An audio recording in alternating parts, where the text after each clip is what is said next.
Hi friends, welcome to our channel Madhu reviews. ಈ video ನೋಡ್ತಾ ಇರೋರು ಈ ವಿಡಿಯೋಗೆ ಒಂದು ಲೈಕ್ ಮಾಡಿ, ಈ ವಿಡಿಯೋನ ಸ್ಕಿಪ್ ಮಾಡದೆ ಪೂರ್ತಿಯಾಗಿ ನೋಡಿ. ಹಾಗೆ ಯಾರಾದರೂ ಸಬ್ಸ್ಕ್ರೈಬ್ ಮಾಡ್ಕೊಂಡಿಲ್ಲ ಅಂತಂದರೆ ಸಬ್ಸ್ಕ್ರೈಬ್ ಮಾಡಿಕೊಂಡು ಪಕ್ಕದಲ್ಲಿರುವ ಬೆಲ್ ಐಕನ್ ಅನ್ನು ಒತ್ತಿ ಆಲ್ ಅಂತ ಪ್ರೆಸ್ ಮಾಡ್ಕೊಳ್ಳಿ. ಬಿಗ್ ಬಾಸ್ ಪ್ರೋಮೋ ಬಂದಿದೆ. ಪ್ರೋಮೋ ಮಾತ್ರ ಸಖತ್ತಾಗಿದೆ. ನೆನ್ನೆ ನಾಮಿನೇಷನಲ್ಲಿ 2ನೇ ಹಂತ ಮಾತ್ರ ಆಗಿತ್ತು. ಒಂದು ಟಾಸ್ಕ್ ಕೊಟ್ಟಿದ್ರು, ಅದರಲ್ಲಿ ಕೆಲವರು ಮಾತ್ರ ನಾಮಿನೇಟ್ ಆಗಿದ್ರು.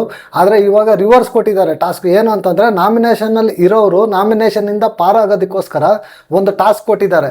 ಏನು ಟಾಸ್ಕು ಅಂತಂದರೆ, ಒಂದು ಡಬ್ಬ ಇರುತ್ತೆ. ಅಂದರೆ ಡಬ್ಬ ಅಂದರೆ ಉಯ್ಯಾಲೆ ಥರ ಡಬ್ಬಗಳಿರುತ್ತೆ. ಸಪ್ರೇಟಾಗಿ ಅವ್ರವ್ರ ಹೆಸರಲ್ಲಿ ನಾಮಿನೇಟ್ ಆಗಿರ್ತಕ್ಕಂಥವ್ರದ್ದು ಒಂದು ಡಬ್ಬ ಇರುತ್ತೆ. ಆ ಡಬ್ಬದಲ್ಲಿ ಏನು ಮಾಡಬೇಕು, ಆಪೋಸಿಟಿಂದ ಮರಳು ತಗೊಬಂದು ಅವ್ರ ಡಬ್ಬದಲ್ಲಿ ತುಂಬಂಗಿರೋದಿಲ್ಲ, ಬೇರೆಯವ್ರ ಡಬ್ಬದಲ್ಲಿ ತುಂಬಬೇಕಾಗುತ್ತೆ. ಈ ಥರ ಯಾರು ಡಬ್ಬನಲ್ಲಿ ಹೈಯೆಸ್ಟು ಮರಳಿರುತ್ತೋ, ಮಣ್ಣಿರುತ್ತೋ ಅವರು ನಾಮಿನೇಟ್ ಆಗ್ತಾರೆ. ಕಡಿಮೆ ಮಣ್ಣಿರೋರು ಏನಾಗ್ತಾರೆ, ನಾಮಿನೇಷನ್ನಿಂದ ಪಾರಾಗ್ತಾರೆ. ಈ ರೀತಿಯಾದ ಒಂದು ಟಾಸ್ಕ್ ಕೊಟ್ಟಿರ್ತಾರೆ. ಇದು ಬರೀ ಸ್ವರ್ಗದವ್ರಿಗೆ ಮಾತ್ರ ಕೊಟ್ಟಿರ್ತಾರೆ. ನರಕದವರು ಇದರಿಂದ ಟಾಸ್ಕಿಂದ ಆಚೆ ಇರ್ತಾರೆ. ಈ ಟಾಸ್ಕ್ಗೆ ಬಂದು ಸಂಚಾಲಕಾಗಿ ಧನರಾಜ್ ಆಚಾರ್ ಅವ್ರನ್ನ ನೇಮಕ ಮಾಡಿರ್ತಾರೆ. ಈ ಟಾಸ್ಕಲ್ಲಿ ಬಂದು ನಿಜವಾಗ್ಲೂ ಪ್ರೋಮೋದಲ್ಲಾದರೆ ಸಕ್ಕತ್ತಾಗಿದೆ. ಇಲ್ಲಿ ಲಾಯರ್ ಜಗದೀಶ್ ಅಣ್ಣ ಆದರೆ ಏನು ಹೇಳಬೇಕೋ ಗೊತ್ತಾಗ್ತಾ ಇಲ್ಲ. ಅವ್ರ ಆಟಿಟ್ಯೂಡ್ಗಾಗಿದ್ರೆ ನಾನಂತೂ ಭಾರಿ ಎಕ್ಸ್ಪೆಕ್ಟೇಷನ್ ಇಟ್ಕೊಂಡಿದ್ದೆ ಅವ್ರ ಮೇಲೆ. ಹೌಸ್ ಒಳಗಡೆ ಹೋಗ್ತಾ ಇರಬೇಕಾದ್ರೆ ಸಕ್ಕತ್ತಾಗಿ ಆಡ್ತಾರೆ ಅಂತಂದ್ಬಿಟ್ಟು. ಆದರೆ ಅವ್ರು ಮಾಡ್ತಾ ಇರೋದೆಲ್ಲ ನೆನ್ನೆ ಎಪಿಸೋಡಲ್ಲಂತೂ ನಿಜವಾಗ್ಲೂ ಬೇಜಾರಾಗೋಯ್ತು. ಅವರು ಈ ಥರ ಡಬಲ್ ಗೇಮ್ ಆಟ ಆಡ್ತಾ ಇದ್ದಾರೆ. ಇವಾಗ ಇಲ್ಲಿ ಬಂದು ಅನವಶ್ಯಕತವಾಗಿ ರೆಫ್ರಿ ಮೇಲೆ ಆರ್ಗ್ಯೂ ಮಾಡ್ತಾ ಇದ್ದಾರೆ. ನಿಜವಾಗ್ಲೂ ಅವ್ರು ಏನೇ ಮಾಡಿದ್ರು ಒಂದು ಸ್ಟ್ರಾಟಜಿ ಅಂದರೆ ಒಂದಂತೂ ಸಕ್ಸಸ್ ಆದರು. ಸೈಲೆಂಟ್ ಆಗಿದ್ದ ಧನರಾಜ್ ಅವ್ರನ್ನ ಟ್ರಿಗರ್ ಮಾಡಿಬಿಟ್ಟು ಅವ್ರಿಗೆ ಕೋಪ ಬರ್ಸಿದ್ರು. ಇದರಲ್ಲಂತೂ ಯಶಸ್ವಿ ಆದರು ಅಂತ ಹೇಳ್ಬೋದು. ಆದರೆ ಗೇಮ್ ಅಂತೂ ಅವ್ರದ್ದು ಡೇ ಬೈ ಡೇ ಏನಾಗ್ತಾ ಇದೆ, ವರಸ್ಟ್ ಆಗ್ತಾ ಇದೆ. ಅದರಲ್ಲಿ ಇದರಲ್ಲೂ ಅಷ್ಟೇ ಮರಳನ್ನು ತುಂಬಬೇಕಾದ್ರೆ ಪ್ರೊಟೆಕ್ಟ್ ಮಾಡ್ಕೋಬೇಕಾಗುತ್ತೆ.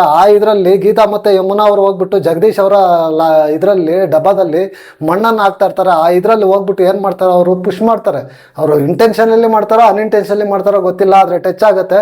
ಅದಕ್ಕೆ ಅವರು ಧನರಾಜ್ ಅವ್ರು ಇಟ್ಕೊಂಡು ಹೇಳ್ತಾರೆ, ಆ ಥರ ತಳ್ಬಾರ್ದು, ಅದು ಫೌಲ್ ಆಗುತ್ತೆ ಅಂತ ಹೇಳಿದ್ರೆ, ಇದ್ಯಾವ ಫೌಲು, ನಾವು ಪ್ರೊಟೆಕ್ಟ್ ಮಾಡ್ಕೋಬೋದು ಅಂತ ಅಂದ್ಬಿಟ್ಟು ಹೆಂಗಂದ್ರೆ ಹಂಗೆ ಮಾತಾಡ್ತಾರೆ. ನಿಜವಾಗ್ಲೂ ಏನು ಹೇಳಬೇಕೋ ಗೊತ್ತಾಗ್ತಾ ಇಲ್ಲ. ನೀವು ಒಂಥರ ವರಷ್ಟು ಇದು ಧನರಾಜ್ ಅವರಂತೂ ಸಕ್ಕದಾಗಿ ಕೌಂಟ್ರ್ ಕೊಡ್ತಾರೆ. ಅವ್ರಿಗೆ ಒಂದು ಸೆಕೆಂಡ್ ಯೋಚನೆ ಕೂಡ ಮಾಡೋದಿಲ್ಲ. ಲಾಯರ್ಸ್ ಅವ್ರು ಮಾತ್ರ ಕಕ್ಕಾಬಿಕ್ಕಿ ಆಗ್ಬಿಡ್ತಾರೆ. ಏನು ಮಾತಾಡಬೇಕೋ ಗೊತ್ತಾಗದೆ ಕಕ್ಕಾಬಿಕ್ಕಿ ಅಂತೂ 100% ಆಗಿಬಿಡ್ತಾರೆ. ಅದರಲ್ಲೂ ಅವರು ಪ್ರೋಮೋದಲ್ಲಿ ನೋಡಬೇಕು, ಧನರಾಜ್ ಅವ್ರ ಎಂಟರ್ಟೈನ್ಮೆಂಟ್ ಆ್ಯಂಗಲ್ ಹಾವಭಾವಗಳು ನೋಡ್ಬಿಟ್ರೆ ಅಂತೂ ಸಖತ್ ಫನ್ನಿಯಾಗಿದೆ. ಆ ಫನ್ನಿಯಾಗಿ ಅವ್ರನ್ನ ಸಖತ್ತಾಗಿ ಇದು ಮಾಡ್ತಾರೆ. ಅವರು ವಾಯ್ಸನ್ನು ಸಹ ರೈಸ್ ಮಾಡಿ ಸಖತ್ತಾಗಿ ಮಾತಾಡ್ತಾರೆ. ನಿಜವಾಗ್ಲೂ ಅಲ್ಲಿರೋ ಹೌಸ್ಮೇಟ್ಸ್ಗೆಲ್ಲನೂ ನಗು ಬಂದ್ಬಿಡುತ್ತೆ. ಆ ರೀತಿಯಾಗಿ ಅವರು ಧನರಾಜ್ ಅವರು ಫನ್ನನ್ನು ಜನ್ರೇಟ್ ಮಾಡ್ತಾರೆ ಅಂತ ಇದರಲ್ಲೂ ನಿಜವಾಗ್ಲೂ ಸಖತ್ ಅಂತ ಹೇಳ್ಬೋದು, ಸಖತ್ತಾಗಿ ಟಾಂಗ್ ಕೊಟ್ಟರು ಅಂತ ಹೇಳ್ಬೋದು. ಆದರೆ ಇವಾಗ ನೆಕ್ಸ್ಟ್ ಬಂದ್ಬಿಟ್ಟು ಹಂಗೆ ಹೇಳ್ತಾ ಇರ್ತಾರೆ, ಜಗ್ಗುಬಾಯಿ ಬಂದ್ಬಿಟ್ಟು ಅಭಿ ಪಿಕ್ಚರ್ ಚಾಲು ಐ ಅಂತ ಹೇಳ್ತಾರೆ. ಬಾಕಿ ಐ ಅನ್ನೋದಕ್ಕೆ ಹೋಗ್ಬಿಟ್ಟು ಚಾಲು ಐ ಅಂತ ಹೇಳ್ತಾರೆ. ನಿಜವಾಗ್ಲೂ ಸಖತ್ತಾಗಿದೆ ಅಂತ ಹೇಳ್ಬೋದು. ನಿಜವಾಗ್ಲೂ ಈ ಸೀಸನಲ್ಲಿ ಎಲ್ಲ ಒಂದಂತೂ ಮೈಂಡ್ ಫಿಕ್ಸ್ ಮಾಡ್ಕೊಂಡು ಬಂದ್ಬಿಟ್ಟಿದ್ದಾರೆ ಅಂತ ಅನಿಸುತ್ತೆ. ಬರೀ ಜಗಳ ಮಾಡೋದೇ ಇಂಟೆನ್ಷನ್ನು. ನಾವು ಅಟೆನ್ಷನ್ ತಗೋಬೇಕು, ಸ್ಕ್ರೀನ್ ಸ್ಪೇಸ್ ತಗೋಬೇಕು, ಆಡಿಯನ್ಸಲ್ಲಿ ನಮ್ಮ ಹೆಸರು ಚೆನ್ನಾಗಿ ಹೋಗ್ಬೇಕು ಅಂತಂದರೆ ಜಗಳ ಕ್ರಿಯೇಟ್ ಮಾಡಬೇಕು, ಜಗಳ ಆಡಬೇಕು, ಟ್ರಿಗರ್ ಮಾಡಬೇಕು ಅಂತ ಫಿಕ್ಸ್ ಆಗೋಗಿದ್ದಾರೆ ಅಂತ ಅನಿಸುತ್ತೆ. ನಿಜವಾಗ್ಲೂ ಅದು ಎಲ್ಲೆಲ್ಲಿ ಏನಾಗುತ್ತೆ ಏನಂತ ಗೊತ್ತಿಲ್ಲ. ನೋಡಬೇಕು ಎಲ್ಲಿಗೋಗಿ ಇದು ಮಾಡ್ತಾರೆ ಅಂತ ಅಂದ್ಬಿಟ್ಟು. ನಿಜವಾಗ್ಲೂ ನೋಡೋಣ ನೆಕ್ಸ್ಟ್ ಪ್ರೋಮೋದ ಯಾವ ರೀತಿ ಬರುತ್ತೆ, ಇವತ್ತು ಟಾಸ್ಕ್ ಹೆಂಗಿರುತ್ತೆ ಎಪಿಸೋಡಲ್ಲಿ ನೋಡೋಣ. ಧನರಾಜ್ ಅವ್ರದ್ದು ಸರಿನಾ ಇಲ್ಲ ಜಗ್ಗುಬಾಯಿ ಅವ್ರದ್ದು ಸರಿನಾ ಅಂತ ಅಂದ್ಬಿಟ್ಟು ನೋಡಿಬಿಟ್ಟು ಕರೆಕ್ಟಾಗಿ ತಪ್ಪಿದ್ರೆ ತಪ್ಪು ಅಂತ ಹೇಳೋಣ, ಸರಿ ಇದ್ರೆ ಸರಿ ಅಂತ ಹೇಳೋಣ. ಈ ಪ್ರೋಮೋ ಮಟ್ಟಿಗೆ ನಿಜವಾಗ್ಲೂ ಜಗದೀಶ್ ಅವ್ರದ್ದೇ ತಪ್ಪು. ಯಾಕಂದರೆ ಅವ್ರು ಆಡ್ತಾ ಇರೋದೆಲ್ಲ ಡಬಲ್ ಗೇಮು, ವರಸ್ಟ್ ಗೇಮ್. ನಿಜವಾಗ್ಲೂ ಈ ವಿಡಿಯೋ ಇಲ್ಲಿಗೆ ಮುಗಿಸ್ತಾ ಇದ್ದೀನಿ. ಈ ವಿಡಿಯೋ ನಿಮಗೆ ಇಷ್ಟ ಆಗಿದ್ರೆ ಒಂದು ಲೈಕ್ ಮಾಡಿ, ಶೇರ್ ಮಾಡಿ, ಸಬ್ಸ್ಕ್ರೈಬ್ ಮಾಡಿ ಅಂತ ಹೇಳ್ತಾ ಟಾಟಾ, ಬಾಯ್ ಬಾಯ್, ನಮಸ್ತೆ.